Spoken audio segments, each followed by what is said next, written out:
Hey, welcome back to another video. Today we're going to talk about build strategies for a stock to moderate performance Ford C6. So in here I'll cover part selections, considerations, specific procedures that you'll want to do, and then we'll also touch on what to do with valve body and hydraulics.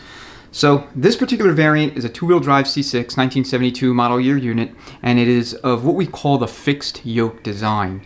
And so what that means is it has a yoke that secures itself to the output shaft via a large 1.5 inch nut, and it has what I will call a unique extension housing that is not found on any other variants. So I'll do a separate video showing you how that all goes together, because the process and procedure is a little bit different than pretty much every other C6 variant out there. Alright, so this transmission is going to get a complete and total overhaul kit, so sometimes that's referred to as a cow kit, and that includes paper and rubber, filter. We're going to do high energy clutches in the forward and low reverse, and then for the direct clutch we're going to install a power pack. Now, most C6s, or at least I think a good majority of them, have a 3-clutch direct drum, so you'll want to do something about that. That's a relatively weak clutch, and the direct clutch, like in most transmissions, is the most vulnerable clutch pack in the C6. So the Alto Power Pack will allow you to install 5, sometimes 6 frictions and steels, depending on how you arrange your stack up. What they do is they have you delete the factory backing plate and install their plate, which is like 120 thousandths thick, and then you just stack up the frictions and steels and until you get a clearance between 20 and 25 thousandths. So most of the time you get 5 in there. Sometimes, depending on, I guess, variances in the drum or whatever, you can get 6. But either way, it's a big a big upgrade and kind of strengthens that clutch significantly, especially if you're doing anything heavy duty or performance oriented. There's a couple different variations on that. There's the standard clutch material that they give you, which is perfectly fine for what we're doing, and that's what I'm going to put in here. And then there are the Alto Reds for like more extreme duty or racing. So you have those two options. All right, new E40D 4R100 low roller assembly. Don't ever reuse the C6 variant. In fact, I don't even know if you can get it anymore. Most shops will sell you the E40D 4R100, and it's produced by BorgWarner. And what they'll have you do is delete the 2 snap rings that hold the C6 roller assembly in place, because this one's significantly wider and you'll never be able to get it in there if you try to install the 2 snap rings. Alright, what else? New thrust washer kit, complete bushing kit. The extension housing in these, by the way, does not take a bushing. They take a roller bearing in lieu of a bushing. So you see the roller bearing there, just at the lower left edge of the screen on the output shaft.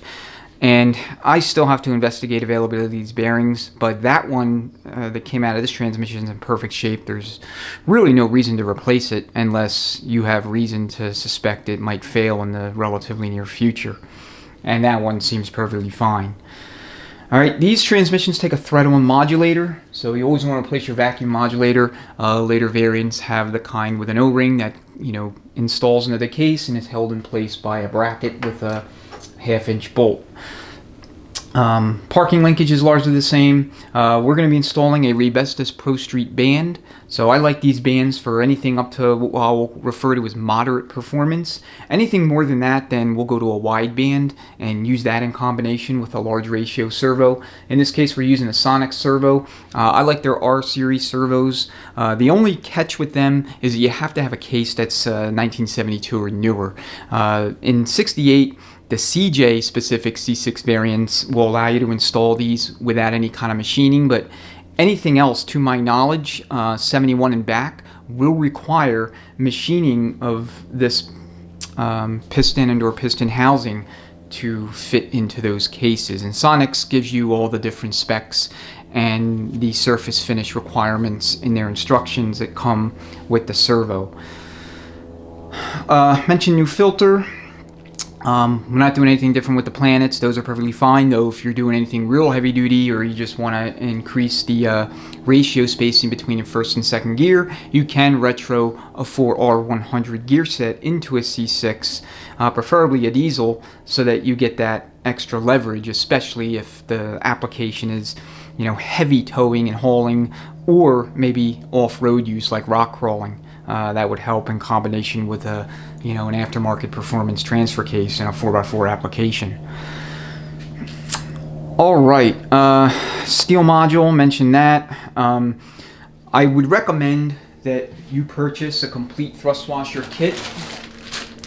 Even if your existing thrust washers are in good place or in good shape, but the reason why I always recommend you go with a brand new set of washers is simply because A, they don't have any wear to them, and B, the kit will include some selectives, different thicknesses of pump thrust washer, which is used to set and adjust your drum travel. So when you go to put the case together, and in the situation with a fixed yoke design, the entire case has to be together, meaning the whole extension housing assembly with output shaft has to be installed and at least tightened onto the case before you can measure your drum travel. But basically what you're doing is measuring the amount of spacing that exists between the two drums and sun shell assembly and the thrust washer on the back of the pump stator. And that measurement has to be between 8 and 44 thousandths of an inch. So you have the washer that comes with the transmission initially, and I want to say there's 5 different thicknesses. They're number and color coded. This one is a Babbitt style thrust washer, so this transmission was rebuilt at some point in the past. Exactly how long ago I don't know, but I would say at least 10 years ago, just based on what the parts look like that came out of it, and the fact that there's no marking on the gaskets. Maybe they purchased a different gasket or paper and rubber kit. But anyway, the point being is that you want to have those selectives on hand, if you're not used to working on these, or if it's like your first time or whatever. Same with bushings. These transmissions are hard on bushings, and you always want to replace those bushings. And in certain locations, the bushings are directional and or orientation specific. And in the case of the stator, there's 2 otherwise identical looking bushings, but you want to kind of pay close attention because they're not the same. All right, so for example, the front bushing has an oil groove that runs more or less at like kind of a 60-degree angle from the top of the bushing to the bottom, or to the front of the bushing and to the rear. Whereas the bushing that's located in the back half of the stator has a notch cut into it that faces you. So just be mindful of that. And then same with the rear case bushing or bushings. I always install a one-piece case bushing from Sonex, and you notice that there's 2 different type of surfaces. You have a bushing surface with an oil groove, and then you have a bushing surface without.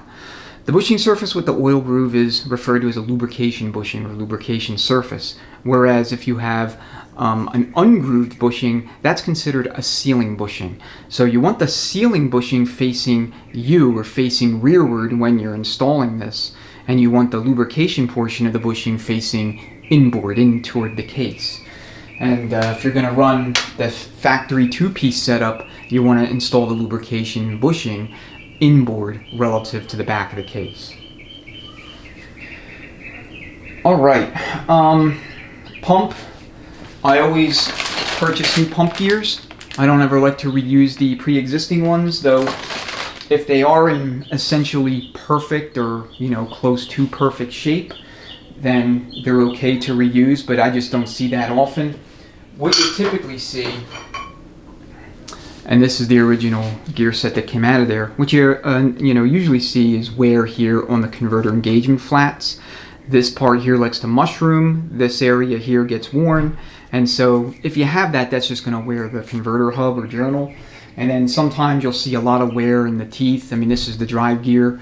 Driven gear is the same principle. And then I'll also see instances of a lot of excessive scoring here on the outside diameter of the driven gear. And then every once in a great while, one will come in with either a cracked drive or driven gear. So I don't even bother. I just simply replace them. They're not that expensive. All right, you want to check the pans too. Sometimes the pan will be dented. It'll be like, have a concave dent on the underside of it. And if it's in the wrong area, in the general area of the filter pickup, it can impede that fluid flow up into the pump and to the rest of the transmission, causing all kind of drivability symptoms and, possibly burn up applied elements if they're not getting enough line pressure or line rise because of the impedance there at the pickup location due to a dented pan. All right, vacuum modulator valve. All right, you just want to check these, make sure they're not excessively worn and scored. This one's got a little bit of scoring here on the inboard location. This is going to be the inboard spool. It goes into the case like this with the snout available for your modulator rod, so that faces out. I have several used vacuum modulator valves, and we can swap one in. I'll clean that up with like 800 grit sandpaper. It just doesn't look that bad. So one thing to be aware of when it comes to your clutch packs for forward and direct, the snap rings are selective. There's, I want to say, 4 or 5 different sizes. Most common, the most common size you'll see is 74 to 76 thousandths, somewhere in there. And of all the C6s I've done, I think there may have been one that had a different size in the forward clutch. So forward clutch, you want to be between 21 or 22 on the low end and 46 thousandths on the high end as far as clearance. Now it's a non-working clutch, so that clearance, as long as you're somewhere in that range, it's not really that important beyond that. Just make sure you're within the specified range. Direct clutch is going to be similar for the factory. It's 22 to 36 thousandths, but Alto has you run it down to 25 thousandths on the high end because, again, this is a vulnerable clutch pack. So having a shorter travel distance for the piston kind of ensures the clutch stays healthier, at least gives it a little bit of an advantage over more clearance. Earlier forward pistons take a machine cut square seal here on the perimeter. Alright, that's the old seal. I haven't opened the paper and rubber kit yet. The new ones, starting in mid-76, are lip seals, traditional lip seals. You can retro those lip seals. It's actually recommended, so I'll probably do that here. Your overhaul kit, which is your paper, rubber, gaskets, sealing rings, O-rings, and other miscellaneous stuff, will have both the square cut seal and the lip seal, so you'll have options. Alright, we talked about the servo. The Sonex kit comes with 2 different return springs. I'm going to install the thicker return spring. There's more than enough ratio / surface area to improve overall apply characteristics. So the main thing here is to avoid any tie-ups when shifting from second to third, especially at higher RPMs when you have tight clearance in the direct drum. So that's just my preference. I mean, others may feel differently, but that's how I start with them, and then if necessary, kind of make adjustments to the return spring. All right, for mild to stock or even moderate performance applications, you don't really need to do anything super fancy with the hydraulics. Installing a Transgo shift kit, the SK6, is kind of like a easy button, so to speak. They have everything that you need to improve the apply and hydraulic management of your shifting clutches, and basically correct little problem areas with these transmissions. I mean, they generally shift real soft from the factory, so that kit will enable you to firm things up a little bit, especially the direct clutch. So they have you drill the hole for the feed and the plate for the direct clutch out to 89 thousandths for most serious duty applications, but builders and in the general community recommend up to 110 thousandths for anything a little more serious.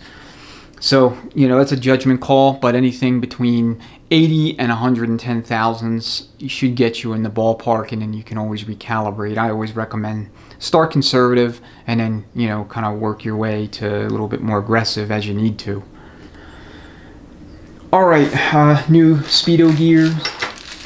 So there's a couple of different types of speedometer cables for these transmissions. I'm not real well versed on them, to be honest. I only do bench builds, so I never see the vehicles themselves. I don't work on them, but apparently there is this variety, which I think is the more common of the two, and that is the clip-on style. So Everything you see outside of the gear itself and the little retainer clip is part of the speedometer assembly. So the overhaul kit will give you an O-ring for this location here, with the assumption you're going to reuse your speedo cable, and most of you probably will. If you replace your speedo cable, then it'll come with a new O-ring anyway. Alright, if you want a little bit later shifts when it comes to the modulator, you can do a couple things. Alright, these modulators have an adjustment screw here. So if you turn the adjustment screw clockwise, then that will give you a later, little bit firmer shifts at part throttle. Likewise, going the opposite direction will result in earlier and slightly softer shifts. If you want to make an even greater adjustment on top of the later, firmer shifts, and you want still later, firmer shifts than beyond just the adjustment on the modulator will give you, you can simply install a longer modulator pin. And so what's recommended is a pin about 1/16 of an inch longer than factory. Transgo gives you a new modulator pin, but they're the same length as the factory pin, at least in the SK6. In the Transgo 1 and 2 and 2 and 3, they may give you a slightly longer modulator pin. But I'm not familiar with those kits. I've never used them. I've been able to accomplish everything I want to with just the SK6 and some other choice modifications and part selection. I mean, with these transmissions, a lot of it is literally part selection.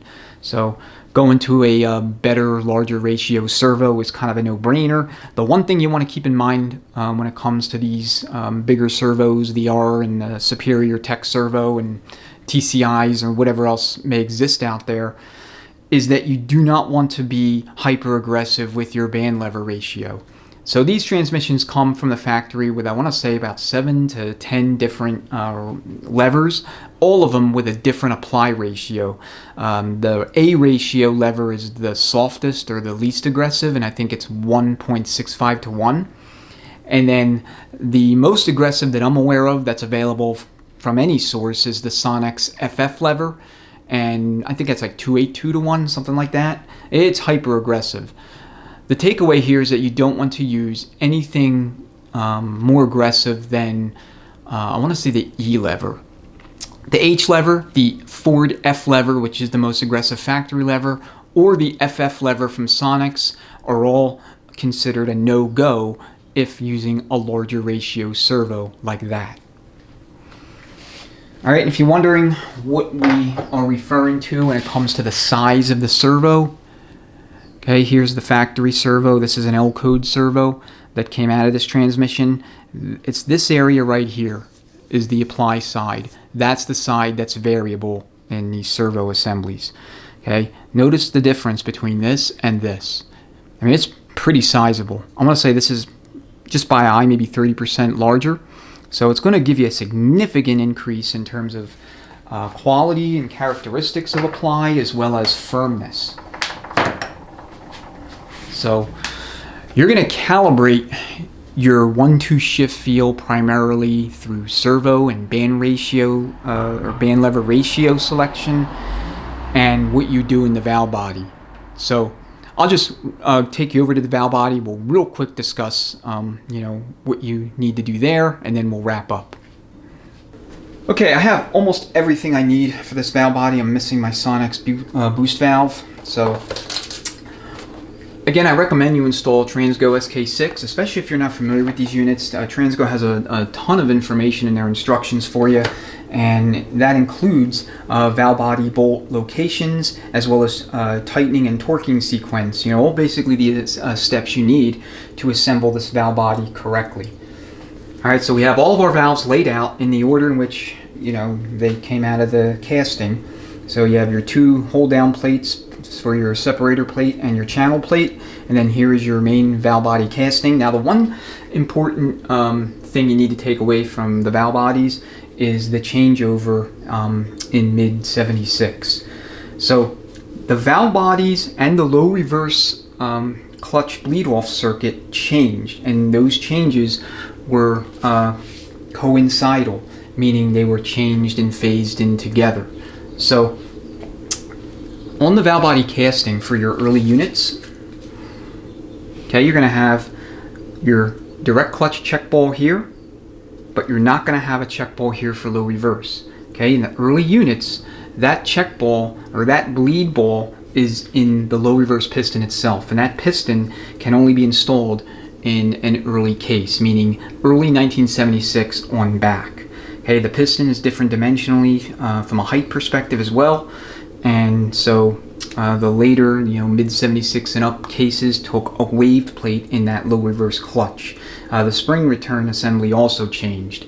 So in the earlier units, there's all the springs are loose, and the piston has spring bosses or spring insets where they sit.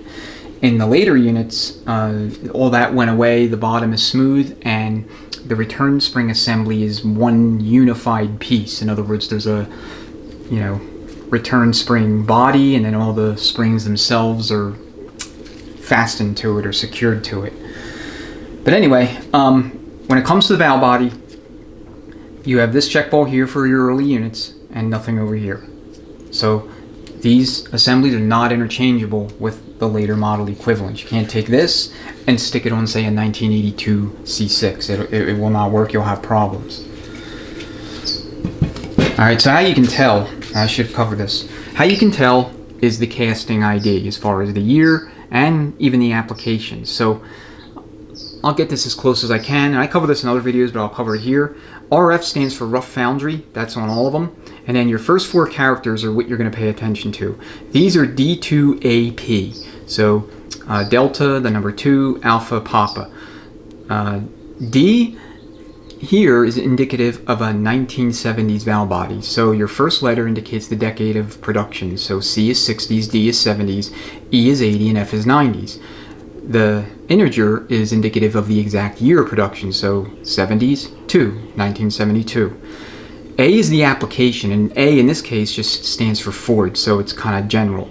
And then P, you're always going to see that on any part for an automatic transmission, because P indicates the design office within Ford Motor Company that was responsible for developing and producing this particular part, or whatever part you're looking at. Alright, valve train wise, we have our servo regulator valve, our accumulator valve. This is going to be our 2-3 back out valve, and a little cup here, or spring seat. In 66 to 71, they had a 3-2 downshift valve and spring inboard of this, but they deleted that starting in 72. Then you're going to have your 2-3 shift valve and spring with your throttle modulator valve, your 1-2 shift valve, your drive 2 valve, and your spring. This is going to be your line pressure coast down valve, and then this is going to be your cutback valve. Up here you have your downshift valve. This is like your kick down valve, so to speak. And then over here you have your throttle boost and your 2-1 scheduling valve. And in this area over here is your boost and pressure regulator valves. So there were two different designs coinciding with the different versions of the valve body casting. The later design or second design changed in the following ways. The boost valve and sleeve for the later models is longer, and it is not retained by these two bolts and a cover plate. Okay, they deleted that starting in mid-76 and up, and they went with a longer sleeve and a little bit longer boost valve and a retainer clip that holds the sleeve and valve in place in the valve body. Okay, these do not exist in the second design valve bodies. Then for the pressure regulator valve, you'll notice here the inboard most spool is kind of stepped down. That does not exist in the later PR valve, and that valve is noticeably thinner than this earlier style of valve. So again, another area where there's significant differences between the early valve bodies and late. So anyway, as far as valve body mods are concerned, there's a few different things you can do to firm up shifts. To what extent you do these mods is up to you, but you can block the servo regulator valve inboard, either with a rod or a slug or whatever works. That will significantly firm up that 1-2 shift by itself. So again, keep in mind whatever else you're doing with the transmission when doing some of these more aggressive mods, including this one. With the accumulator valve, I've heard of folks stacking pennies into this bore. They'll delete the two springs and they'll put pennies. And I've never done it myself, but I've read about it online in numerous forums, so I guess you could try it. Otherwise, a rod will work as well. Again, same deal. It firms up shifts, fairly significantly. I don't know of any mods for these valves here, these two valve trains. If you wanted to do full manual control, if you read Transgo's 2 and 3 instructions, what they have you do is delete this spring here, and then they will have a red spring that's about this long that's situated in between these two valves, and then they'll have you put this valve slightly inboard, and then there will be a rod that goes through the casting, I think. Let's see. Yeah, they'll give you like a rod or something, and a procedure that has you install the rod such that this valve is held in a little bit more. I've never used that kit, so I've never done it, but that in combination with a mod to the 2-1 scheduling valve, I've seen folks talk about inserting a 1/4-inch check ball here, putting it between the plate and the spring. That I assume gives you full manual control of the valve body. Another popular mod is done on your cutback valve. What the cutback valve does is, as you're gaining road speed and you're using less line pressure, you're kind of cruising, this valve cuts line pressure, okay? It cuts it back, I mean, hence the name. So what folks will do is they will put this valve inboard and they will put a 1/4-inch check ball here to eliminate that cutback action. And so you have line pressure all the time. And for stock to mild to moderate performance, it's not really necessary, but for anything beyond that, it's a recommended mod. Alright, and then the shift kit has its own stuff, different springs. For example, on the PR valve, you can actually lengthen the pressure regulator spring coil just by stretching it out to give you a little bit more line pressure linearly across the RPM band. Or you can run Transgos, whatever you want to do. For your spacer plate, not a whole lot of mods. The only one you're going to do is the 2-3 feed. This one's drilled out to 110,000, so it's kind of aggressive, but then again, this truck's going to be used for a heavy-duty towing and hauling application, so I'm fine with it as is. We can always recalibrate if the customer feels it's a little too abrupt. But anyway, that covers the valve body. And so that kind of wraps up our time here. But if you have any questions, comments, go ahead and leave them below, and we'll gladly respond as soon as I can. I'll do a separate video on assembling that extension housing, output shaft, that whole deal there. I mean, it's a relatively straightforward process, but if you've never seen it before, it might be helpful, especially those that are, getting into the C6. So it's kind of a little bit of a different animal. Anyway, as always, thank you so much for watching, and until the next time we meet, enjoy the rest of your day or evening, and thank you again for all of your time.